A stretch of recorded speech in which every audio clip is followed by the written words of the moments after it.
Toujours à propos de notre vie quotidienne, on va vous raconter cette belle histoire qui va plaire aux petits et aux plus grands d'ailleurs, à propos d'un agriculteur. C'est notre rubrique Une idée pour la France. On vous emmène aujourd'hui à Guilonnet, au nord de l'Isère, où Romain, éleveur, a décidé d'accueillir, vous allez le voir, des personnes en situation de handicap. Ce qu'il fait est absolument admirable. Gaspard de Florival et Francis Simoès l'ont suivi. Mon idée pour la France, c'est d'accueillir sur ma ferme des personnes en situation de handicap. Tous les jours, elles vont participer aux activités de la ferme encadrées par une association. Ces personnes m'aident au quotidien pour s'occuper des œufs des poules, des lapins, des brebis. Pour eux, c'est responsabilisant et pour moi, un moyen de créer du lien social et développer et diversifier mon activité agricole. Moi, je voulais être agriculteur, d'accord.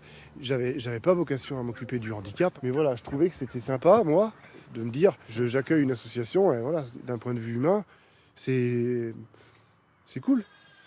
Depuis un an, Romain Pourreau n'est plus tout seul sur son exploitation de l'Isère. Chaque matin, il accueille ici entre 3 et 10 personnes en situation de handicap, qui multiplient les activités. Voilà, il va être bien content dans sa nouvelle cage toute propre. Hop là! Ce jour-là, il faut nettoyer les cages à lapins. Voilà, ça c'est bien. Ces jeunes atteints d'autisme font partie d'une association d'insertion. Pour leur éducatrice, les laisser s'occuper des animaux, c'est leur confier des responsabilités. Pour eux, c'est parce que finalement, ça leur donne un statut social. Quelque part, ils ont quelque chose à raconter à la maison. Ils peuvent échanger sur leur travail comme n'importe qui. De quoi donner des idées à certains. Qu'est-ce que tu voudrais faire plus tard, du coup? Conduire un tracteur, un engin, avec une machine derrière, un outil. Salut.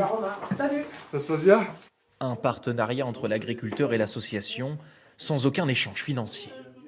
Ça va Simon pour t'empoigner? Oui. Ça roule? Ouais. T'aimes bien? Ouais. Mon produit n'est pas simplement un produit bio, un bon produit, c'est aussi un produit qui a une externalité sociale qui est intéressante et certains consommateurs sont sensibles à ça et viennent pour ça. Ces produits sont directement vendus à la ferme.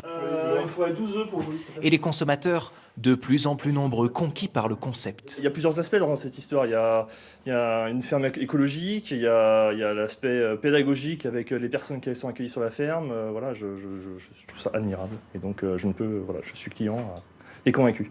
Prochaine étape pour Romain Pourreau, rénover cette maison pour faire de la ferme un lieu de vie permanent pour les personnes autistes. Indispensable pour le président de l'association. Il faut souvent qu'il soit un peu extériorisé de l'agression du monde et qu'il soit dans une petite structure avec des chambres qui sont un peu à eux, qui s'approprient les choses. Début des travaux prévus dans quelques mois. Pour l'agriculteur, insérer les personnes handicapées n'est qu'une question de volonté. C'est quand même un sacerdoce, il faut y croire, c'est pas facile tous les jours, mais bien sûr on peut exporter ce projet sous différentes formes dans n'importe quelle entreprise, qu'elle soit agricole ou non, bien sûr. Tiens-le bien ton bébé. Aujourd'hui, il existe une 50aine de fermes comme celle-ci en France. Eh bien, bravo pour cette